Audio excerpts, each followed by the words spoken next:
Hello, everyone. Thank you for joining us again tonight for services. This is Wednesday, April 1st, 2020. So, by the way, in case you missed the earlier posts about this or don't get our emails, you can download the service or at least view it if you want to in PDF form from our website, which is volusiabuddhist.org. So if you're following along and you want to chant along with me, you can do that. So we'll begin with the verse of the Kesa. In one moment.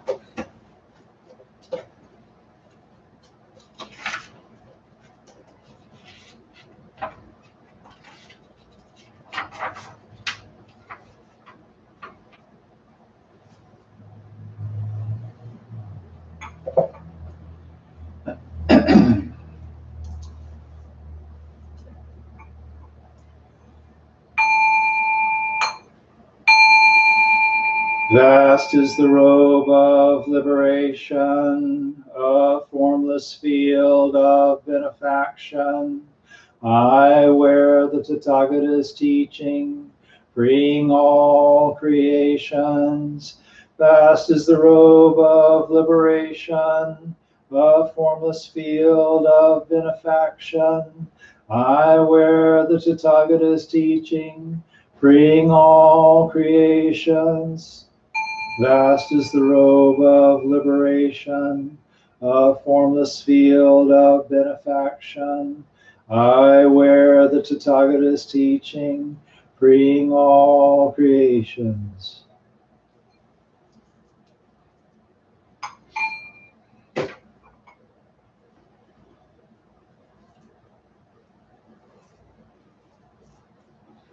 We'll continue with the Gata of Atonement.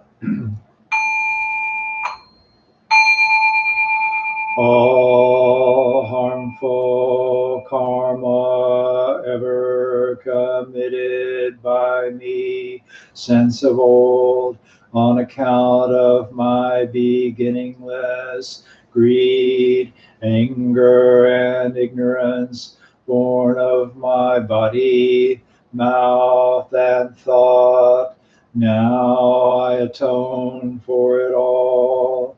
All harmful karma ever committed by me since of old, on account of my beginningless greed, anger, and ignorance, born of my body, mouth, and thought, now I atone for it all.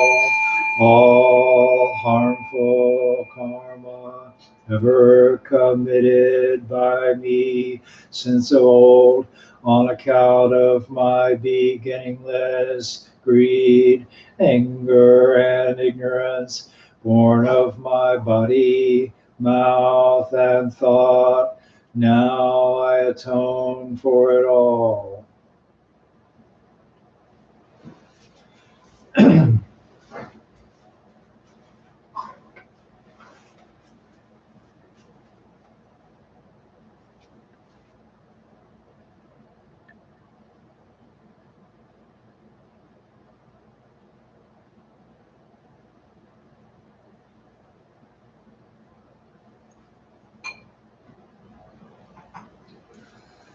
3 bows. The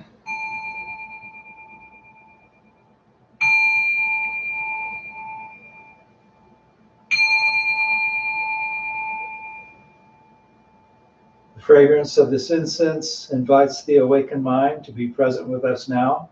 The fragrance of this incense fills our room, protects and guards our minds from wrong thinking.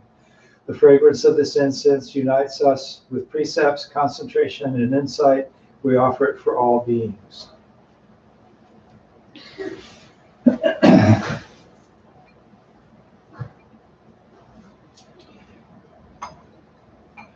In the homage to the Buddha. Namo tassa bhagavato arahato samma sambuddhassa. Namo tassa bhagavato arahato samma sambuddhassa. Namo tassa bhagavato arahato samma sambuddhassa.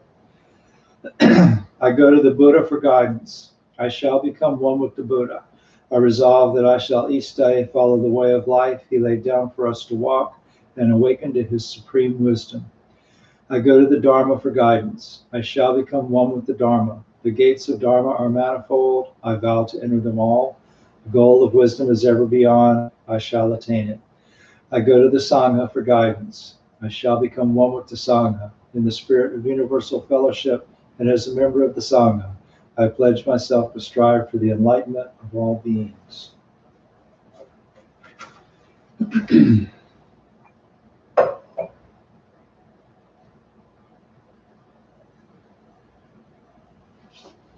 don't know whether that'll stay there or not. We will find out. The Metta Sutta. This is what should be done by one who is skilled in goodness and who knows the path of peace. Let them be able and upright, straightforward and gentle in speech, humble and not conceited, contented and easily satisfied, unburdened with duties and frugal in their ways, peaceful and calm and wise and skillful, not proud and demanding in nature. Let them not do the slightest thing that the wise would later reprove. Wishing in gladness and in safety, may all beings be at ease. Whatever living beings there may be, whether they are weak or strong, omitting none, the great or the mighty, medium, short, or small, the seen and the unseen, those living near and far away, those born and to be born, may all beings be at ease. Let none deceive another or despise any being in any state. Let none through anger or ill will wish harm upon another. Even as a mother protects with her life her child, her only child, so with a boundless heart should one cherish all living beings, radiating kindness over the entire world, spreading upward to the skies and downward to the depths, outward and unbounded, freed from hatred and ill will, whether standing or walking, sitting or lying down, free from drowsiness. One should sustain this recollection. This is said to be the sublime abiding.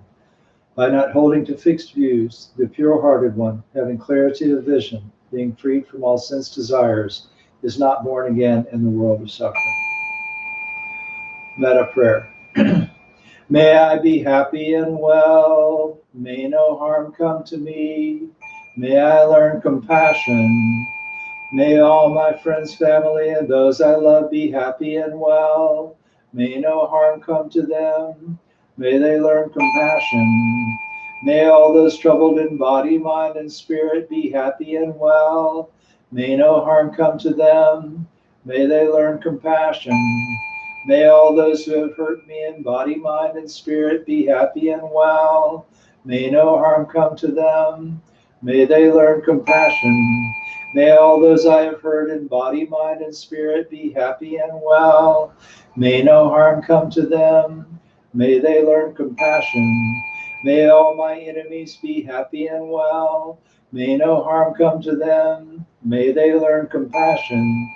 May all living beings be happy and well. May no harm come to them. May they learn compassion.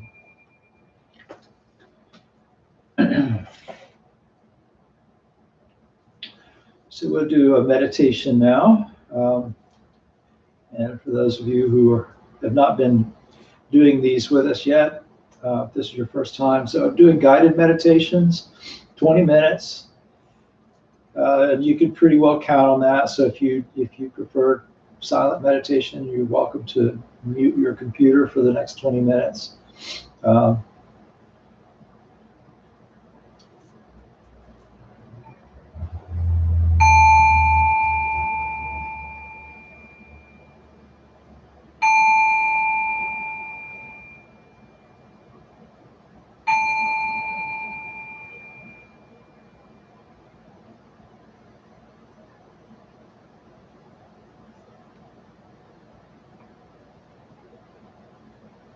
We will meditate on the breath tonight. But to establish our intention beforehand, we'll develop loving kindness for ourselves and others. So take a few deep breaths.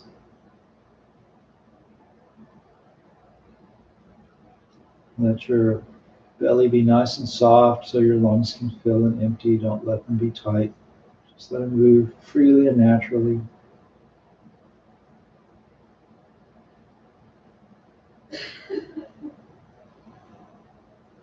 And then let your breath settle into a comfortable rhythm. Just breathing naturally. You don't have to do anything special. As you breathe out, let this thought ride on your breath, saying silently to yourself, "May I be happy."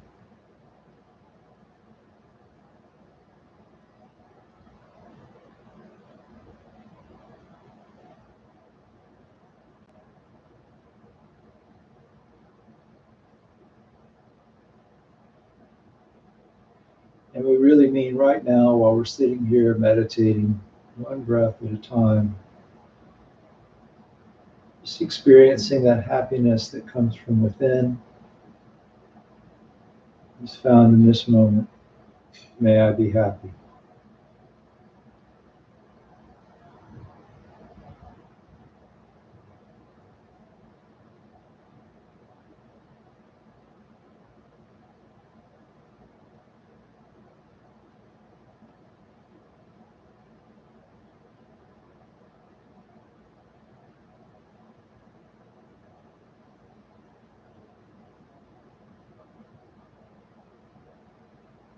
May I be free from animosity.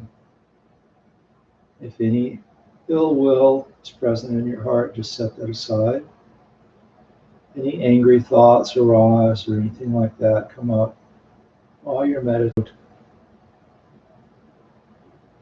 from anger, ill will, animosity.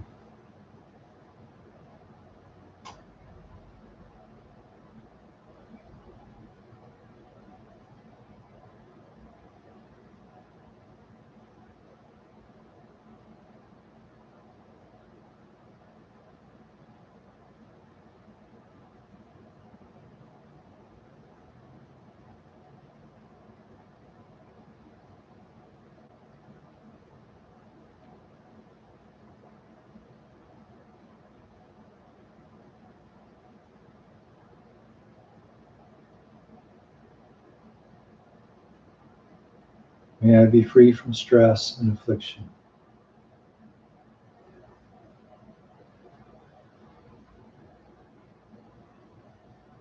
Whatever comes into your awareness, thoughts, sounds, sensations, anything like that, let it go or let it be. There's no need to hold on to anything or push anything away.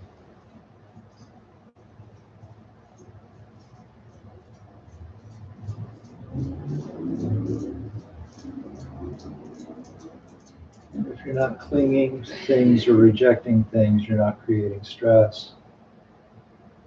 When we don't nurture stress, we don't create afflictions.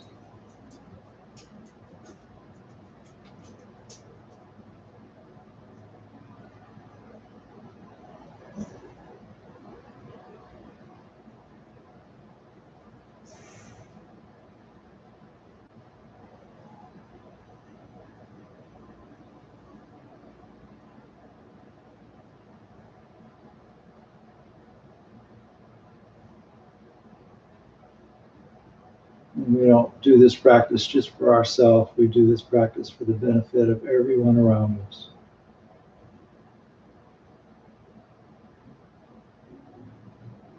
So what happiness has arisen that's shared? With the thought, may all beings be happy.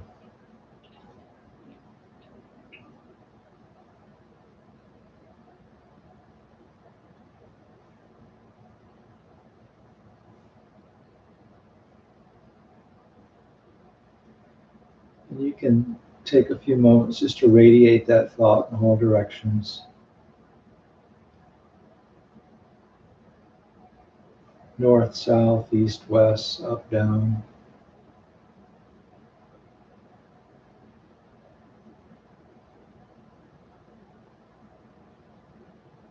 May all beings be happy.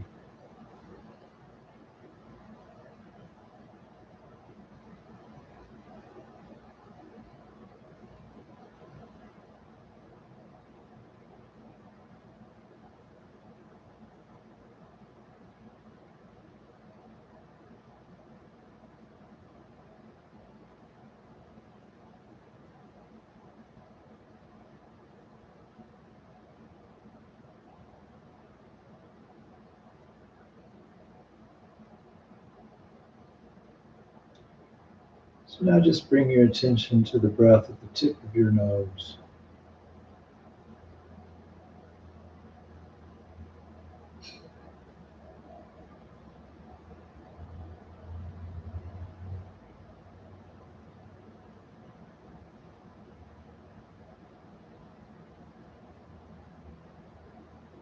Take some long breaths again. I took deep breaths at the beginning. I want to distinguish between long breaths and short breaths. So take some nice long breaths in and out.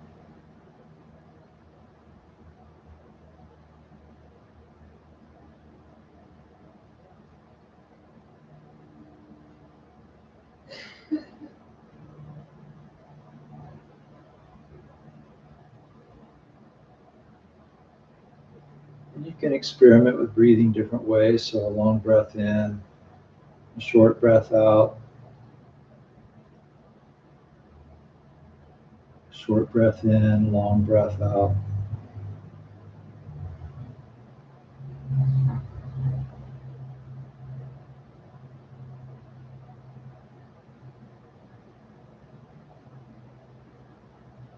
Let your in and out breaths be short. And just noticing how it feels in your body to breathe different ways.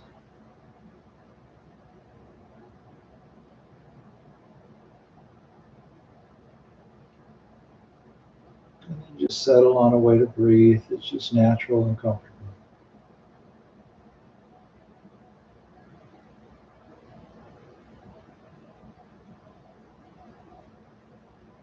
Focus on the sensation of breathing right there at the tip of your nose.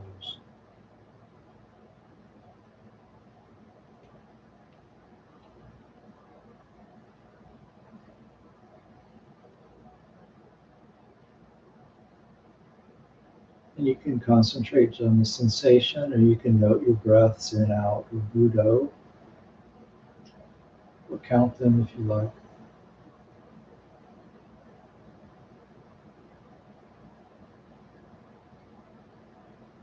Count 10 breaths and then start over at 1.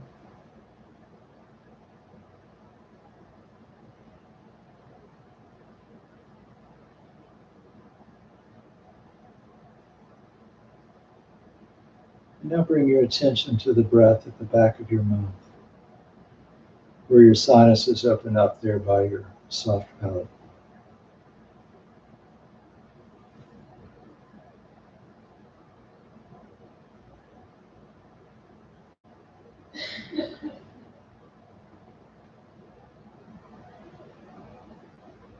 And just feel the breath passing by that point.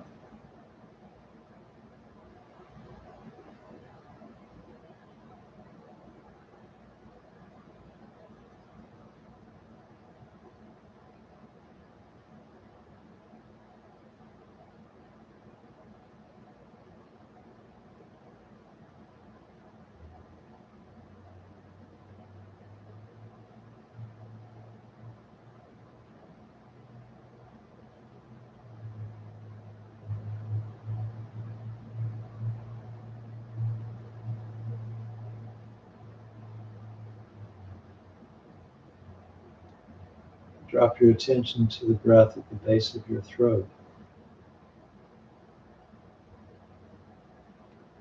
Feel your breath coming and going past that point. Consider these touching points, the places that the breath touches the body. There are also places where the mind touches the breath.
And bring your attention down to the center of your chest.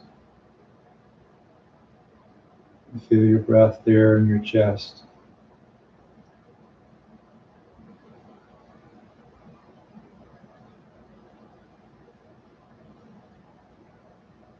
And the movement of the breath in your lungs.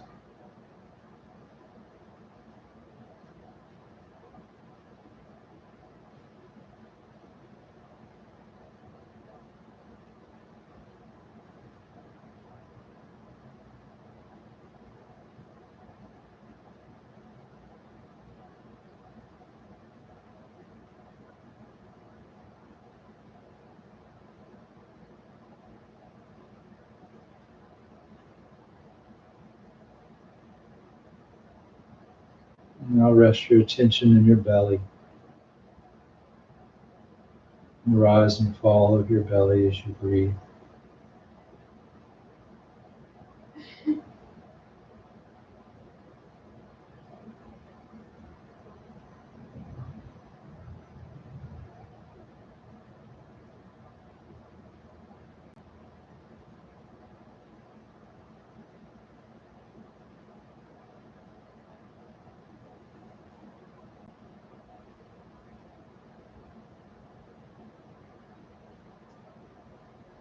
So that's the path the breath takes coming and going in the body, but the energy of the breath moves all through us. There's air all through our body. The breath nourishes combustion in the cells and takes away the waste from that and all those things. So with a little practice, you can feel your breath everywhere in your body. So let's start with the feet. Just bring your attention to the bottom of your foot.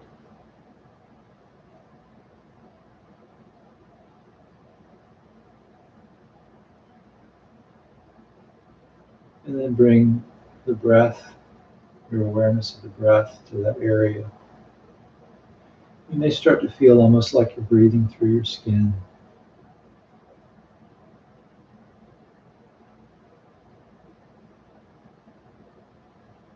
There's no need to try to feel anything special. We'll work this process through the body, so establish your attention. Bring your awareness of the breath to that area. If you encounter any tightness or tension, you can release it. If you encounter discomfort or anything like that, anything that won't release, just accept it. Release and accept.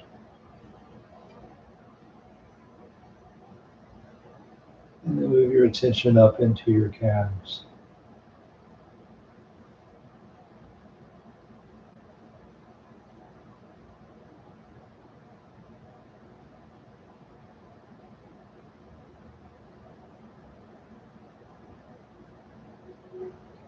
And do the same thing. Establish your attention there. Bring your awareness of the breath to that area. Let go of any tightness. Accept anything that needs to be accepted.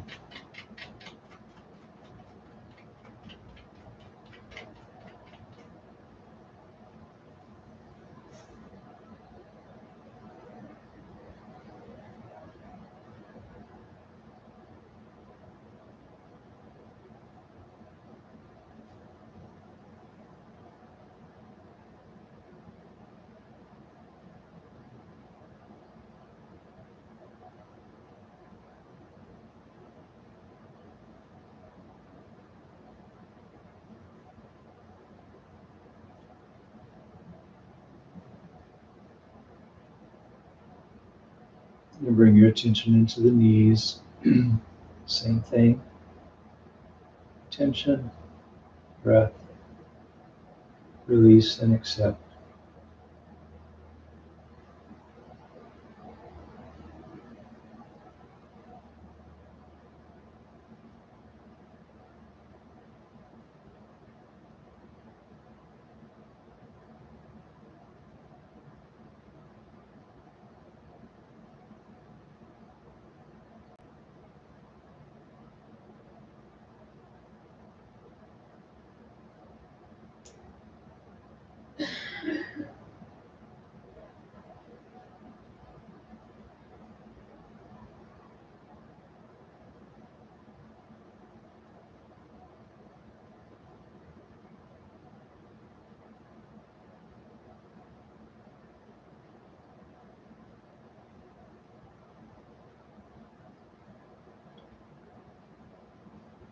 And up to your pelvic area.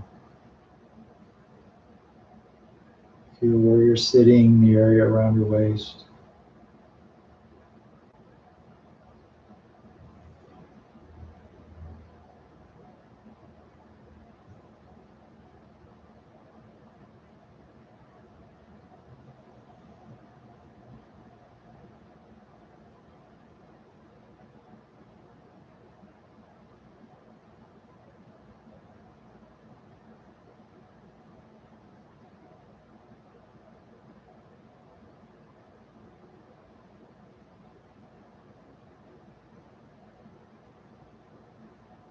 And up into the pit of your stomach.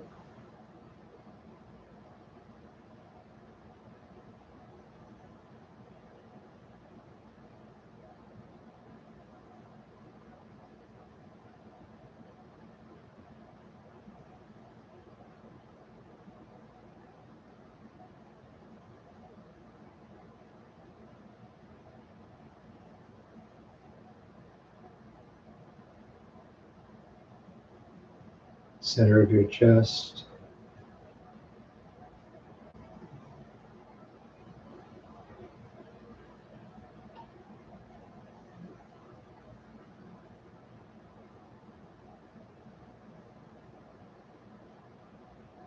Tension, breath, let go and let be.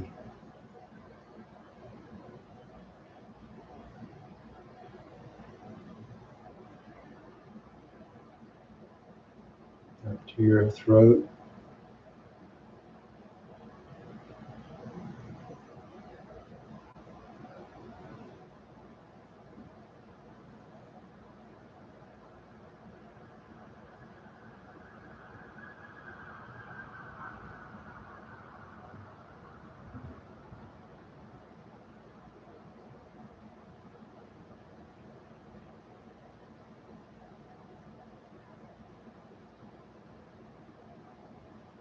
Inside your mouth.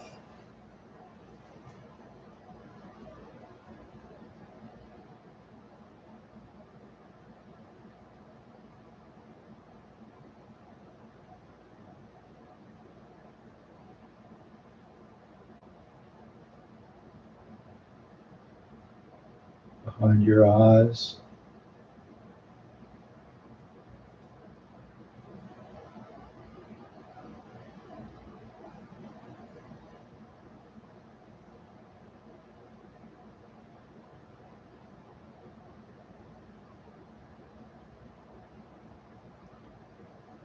Behind your forehead.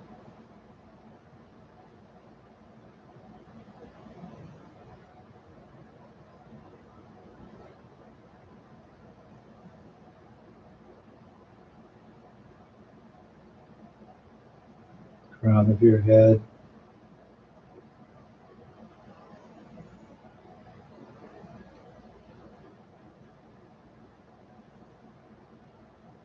Back of your neck.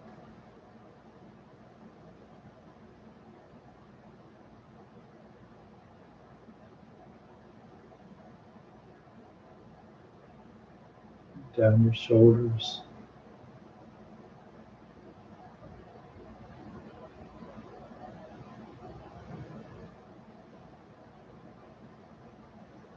And then just rest your attention any place where it's comfortable to feel the breath.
The bell will ring twice to end the meditation.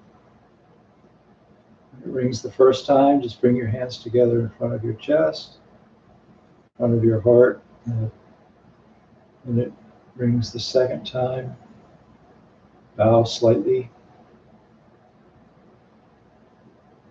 And take a moment just to be grateful that you have breath, that you have this moment, that you have this time with others, practicing the Dharma.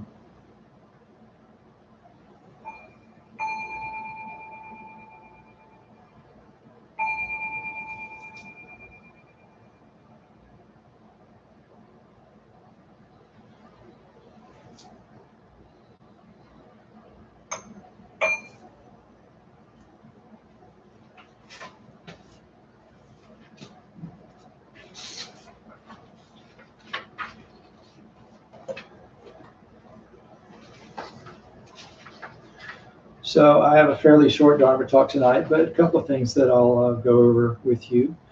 First, someone emailed me and said, hey, would you take a minute to introduce us to your pets? And I did that when I first live streamed a meeting, and I think it was the first one I did was a Sunday morning. And the cat, Nefertiti, was standing on the chair with her paws up on the altar, drinking water out of the offering bowl there. When the camera started, and then Dee Dee came up and wanted to sit in my lap, and then Lola was walking around. But today I've only got one of them, and she's down here asleep. So she was snoring during the meditation. So you might have heard that. If you heard snoring, it wasn't me, it was Lola. Lola is a really nice dog. She's a very old dog. I was trying to get her attention there, wasn't able to. But she likes to be near me when I'm in here meditating. So the reading that I sent out with this week's notice was from the Dhammapada, and it was actually Dhammapada verse 2. The Dhammapada is probably the best known of all the Buddhist scriptures, the one that's probably best known to Americans anyway, Westerners. It's actually from the Pali Canon. So if you're new to Buddhism, the Buddhism doesn't have just one book. It's got shelves and shelves full of books that are all canonical texts, and there's multiple ones. So the Pali Canon Pali is an ancient Indian dialect, is probably the oldest, generally considered to be the oldest. Contains a collection of teachings, discourses that the Buddha himself gave, and monks and nuns and other followers who were alive when he lived or shortly thereafter. And then commentaries by some of the earlier commentators on the discourses. And then a whole bunch of rules on how to run monasteries and how to behave as a monk and all that kind of stuff. So that's all in the Pali Canon. But the Dhammapada is pretty well accepted by most schools of Buddhism. So, and it's basically a collection of short sayings that the Buddha gave. Usually as a result of something that happened, or maybe at the end of a discourse, he would kind of sum up his idea in a few words. And so the Dhammapada is a collection of those. And it doesn't really give you the backstories. You kind of have to go someplace else for that. So I'm going to share with you the first two verses of the Dhammapada. Phenomena are preceded by the heart, ruled by the heart, made of the heart. If you speak or act with a corrupted heart, then suffering follows you as the wheels of the cart follows the track of the ox that pulls it. Phenomena are preceded by the heart, ruled by the heart, made of the heart. If you speak or act with a calm, bright heart, then happiness follows you like a shadow that never leaves. So that particular translation is from Thanissaro Bhikkhu, who I think is a very fine teacher. If you read it, other translations, it's going to be real different. So a lot of time you'll see phenomena or made by, or everything, or something like that, or it's preceded by the mind, ruled by the mind. So in Asia, a lot of Asian cultures, the mind and the heart are kind of synonymous. If you ask an average American, where's your mind? They'll point to their head. The mind is not really your head. It's not your brain. Your brain is not the mind. The mind really goes beyond that, goes through the whole body and perhaps beyond. Who knows? But if you ask like a Thai person, where's your mind? They'll point here. And if you think about this, there's the brain, and there's this whole nerve system that comes through here, the vagus nerve that's associated with different states of mind. And then there's another set of nerves and stuff down in here, kind of roughly where the hara is, and that's part of the mind. So, so it's saying, it says if you speak or act with a corrupted heart, corrupted mind, an impure mind, then suffering will follow you. If you speak or act with a calm, bright mind, a pure mind, then happiness follows you like a shadow that never leaves. So these sayings are presented in the Dhammapada without their context, and the context isn't really necessary to understand it, but it's kind of interesting. So I'll talk a little bit about where these particular verses came from. The Buddha made the first remark when some monks were asking him about this other monk. There was an older monk, he's referred to as a Thera, T-H-E-R-A, which means elder. So he was an older monk, he was an advanced monk, and he couldn't see. He was blind, and he was doing walking meditation, and where he was walking, apparently there were a bunch of insects, and so he was doing walking meditation, stepping on the insects. And so these other monks saw that, and they came to the Buddha and said, "Isn't this bad karma?" And the Buddha said, "Well, he's not doing it deliberately. He doesn't even know that he's doing it because he can't see. And so it's not negative karma because it's not intentional. The action is not rooted in an intention." And this is kind of important when you're thinking about karma, and when you're thinking about this idea that, if one speaks or acts with a pure mind or an impure mind or whatever, that's going to affect whether you experience suffering as a result of that. So the karma that causes suffering or happiness is intentional karma. That's what the Buddha was saying. And then, so the monks were asking about this whole karma thing and this older monk and all of that. And they said, how come this old guy has good enough karma to become a monk and to become enlightened? Because he was essentially considered to be, if not an arahant, then, late stages of awakening. He said, how come he's got good enough karma to do that, but he's got negative enough karma that he was born blind? How can that be? So the Buddha explains that in a previous existence, many existences earlier, this monk had been a physician, and he had gotten angry at a patient, and out of anger at her because he thought she was cheating and deceiving him some way, he had given her a medication that had caused her to lose her vision. And as a result of this evil action, he had lost his own eyesight many times over and over. And so suffering had followed him like the cart follows the wheel of the ox. But we're not stuck just with the results of karma from a previous life. We have karma from our present and karma from our future and all of that that's going to affect things. And so he had sort of worked off the results of this negative karma by having to deal with this suffering.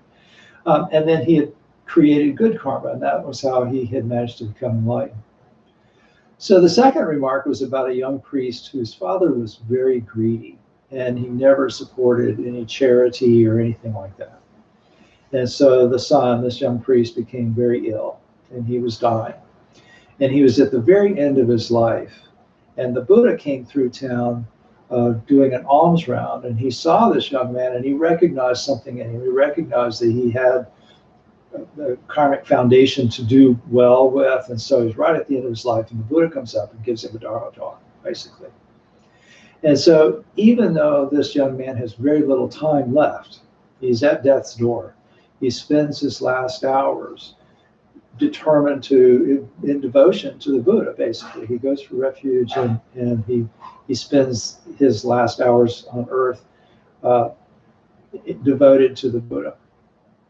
Well, after he died, his father realized that he had been rude and uncharitable and all that kind of stuff, and he was overcome with grief for his son and remorse for his own stinginess. Well, his son had been reborn in one of the really nice heavens. There's different levels of heaven, and the Buddha said he was reborn in one of the really nice ones. And so he came down from heaven and appeared to his father. And he says, look, don't worry about it. Don't grieve for me. Everything is fine. I've been reborn in this wonderful heaven. And then he tells his father, invite the Buddha over and listen to him. So his father invites the Buddha over and meets him and hears him talk and realizes how to live a holy life. And so he decides to devote the rest of his life to following the Buddha also. And so if you speak or act with a pure heart, even though this young man had this realization late in life, happiness follows like a shadow that never leaves. So Buddhist practice, if you put it in just a few words, comes down to do good things, avoid evil things, purify the mind. And so this is what it's talking about when it says if you speak or act with a calm, bright heart. It's a calm, bright heart because it's a pure heart, because it's not clouded with the kind of things that we need to let go of when they come up in meditation, anger, attachment, diversion, aversion rather, greed, things like that, the things that hook us. We let go of those things, we purify our heart, and then we're able to experience more calmness, brightness, compassion, goodwill, things like that. So purification really means to let go of unskillful mental qualities and then to develop pure mental states like wisdom and compassion. This is not unique to Buddhism. I think all religions encourage us to live in compassion and mercy and gratitude, devotion, and so on. In fact, it's interesting. I'm reading a book on on similarities and kind of common ground between Islam and Buddhism. It's a very interesting book. And I wish I'd thought about this before I started talking, because I'd have marked this passage. There's a passage in the Quran that the writer comments about that's very similar to this. That if you develop these kindnesses, that brings you closer to the sacred, closer to the holy, closer to the divine.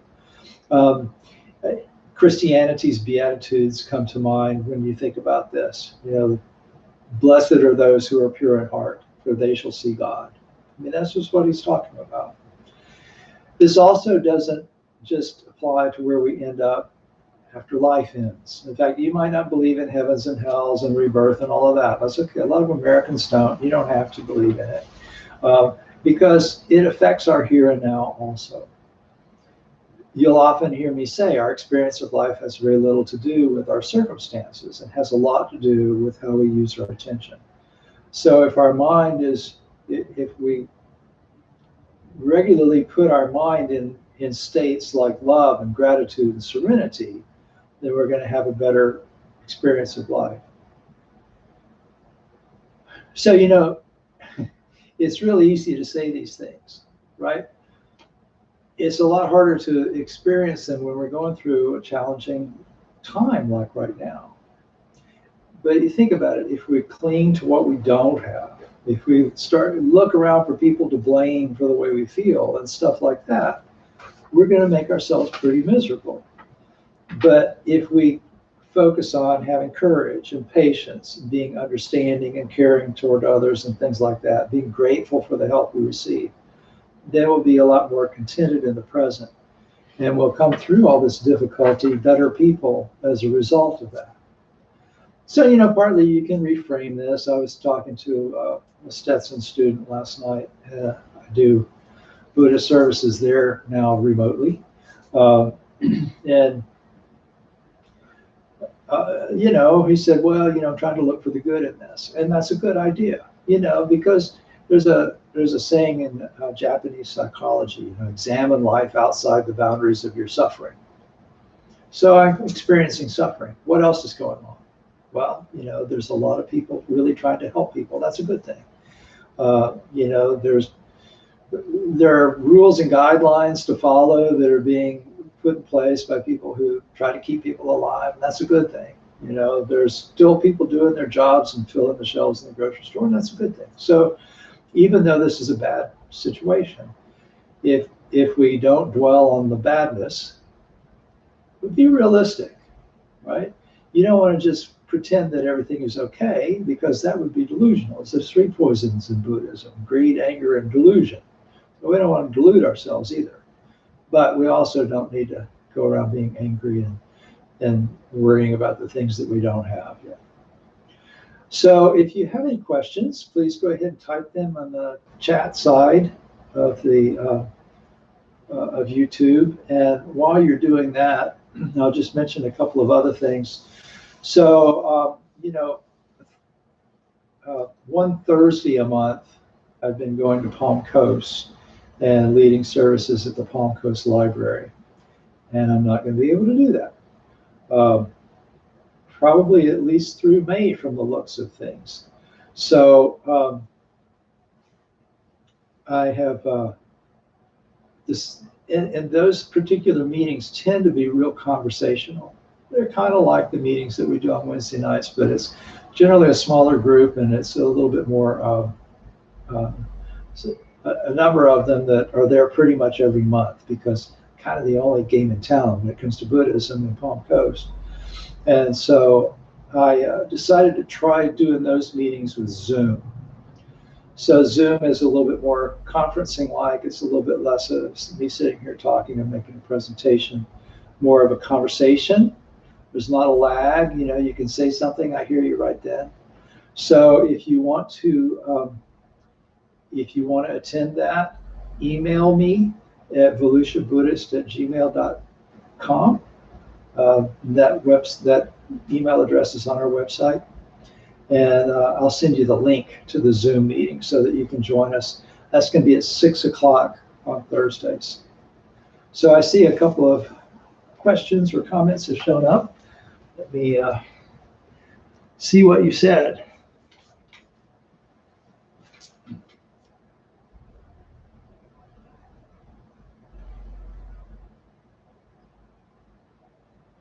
So Peter says, interesting teaching. Thank you. You're welcome.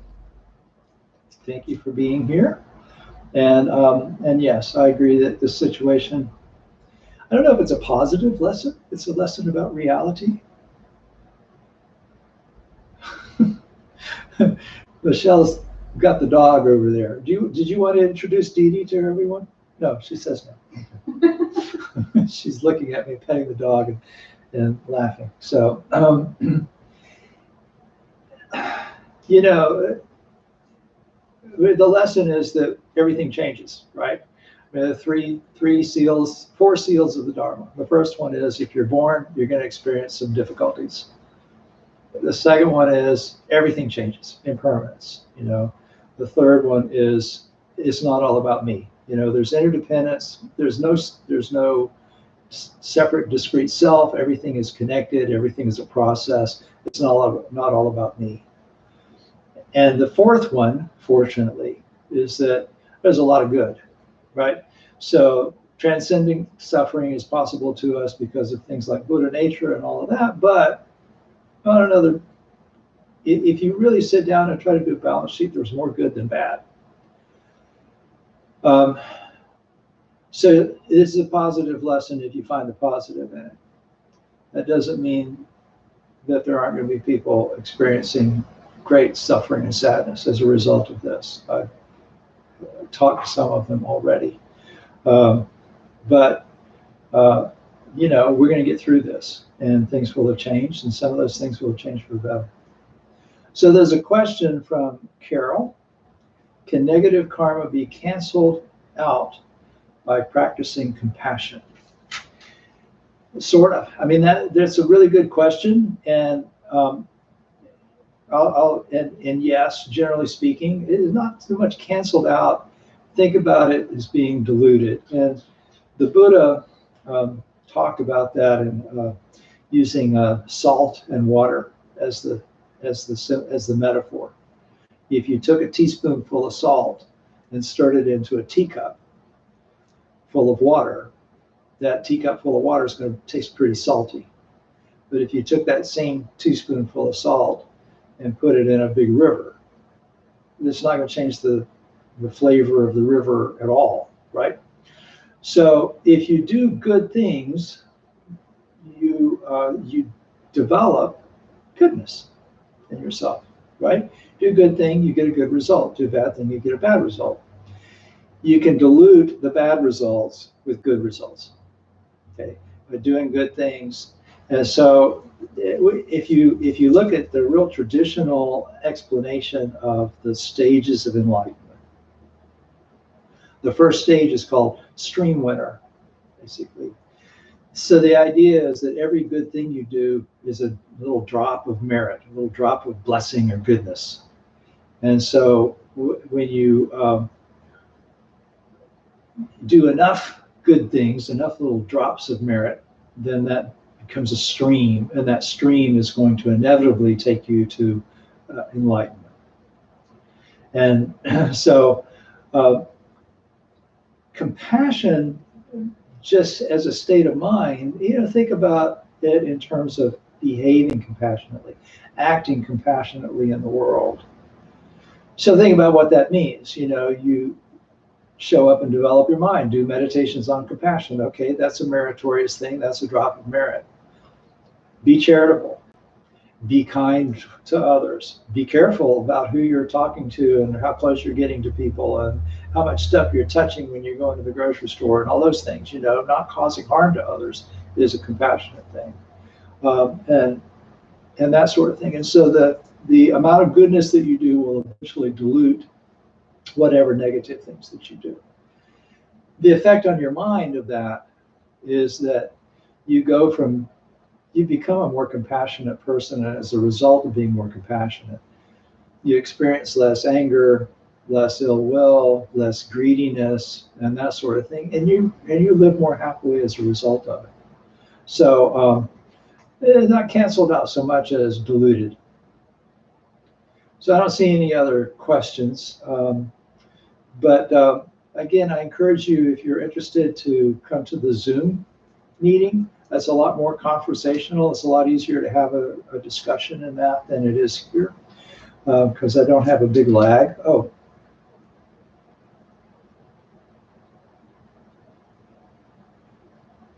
Okay, so Carol has another question.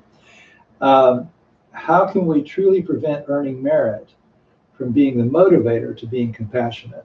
In other words, how can you be truly altruistic instead of doing something good in order to get something good in return? So altruism rather than transactionalism. First of all, if you're doing good things, if you're doing things for the benefit of others, and not doing it directly for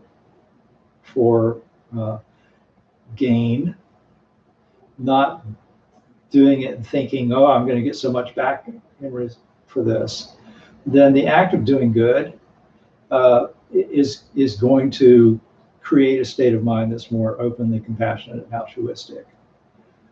You can think, as I'm doing this good thing, may this person be happy. Right? The Buddha once said, he was talking about the importance of dana, of giving. And he said, even if one were just to rinse out a cup and pour the remains from a dirty cup into the water, thinking, may whatever beings live in this water benefit from this, that's meritorious. So that's a very small thing. You're going to wash your bowl anyway. But if you're thinking as you're putting it back into the water, hey, may the beings in here benefit from this, then that's an act of giving. When you attend these services, when I light the incense, I'm not, that's an offering. And you can think at that moment, if you're lighting incense on your own altar, I'm offering this incense to the Buddhas. In other words, I'm giving something up so that this fragrance it can benefit everyone, right? My practice should benefit everyone. The last thing that we do when we get through here is we dedicate whatever blessings that have arisen, whatever merit has arisen as a result of our being here and doing this, to all beings. And that's why we do that. We share the merit. Of course, that's a meritorious thing to do. So we get the benefit of that. But, it's not there's not somebody up there counting brownie points, right? We experience the merit in our heart. We experience the result of the meritorious actions in a pure heart. And then happiness follows us like a shadow that never leaves, right? Because we're doing that sort of thing. So I hope that was helpful. So I don't see any other questions. So let's do the dedication of merit.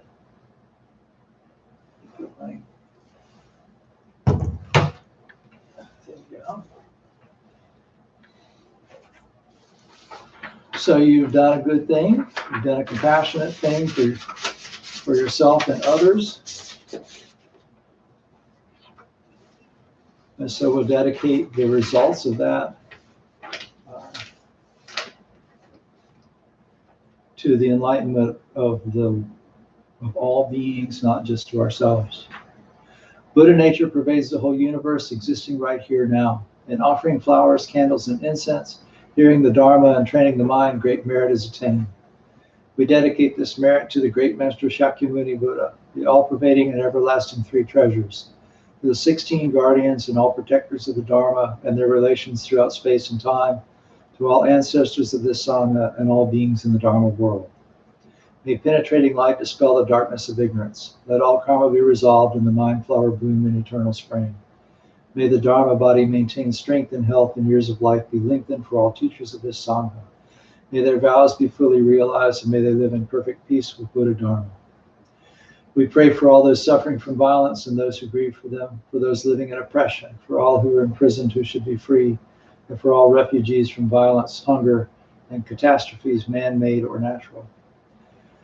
We pray for the health and well-being of all those suffering from diseases of body, mind, or spirit, all those working toward the healing of those afflictions. We pray for those suffering from COVID-19, those working to protect and treat them, and to those grieving for those lost to this pandemic. At this time, we have members of our congregation, friends and loved ones suffering from cancer, from other diseases, and are grieving for lost loved ones. So we pray for them and send loving thoughts their way. May they all be serene through all their troubles, and may we realize the enlightened way together. Sabe sata sadahantu avera sukha jivino katang punya phalang maihang sabe bhagi bhavantu te. May all beings always live happily, free from animosity. May all share in any blessings that arise from the good we have done. And make 3 bows to your Buddha.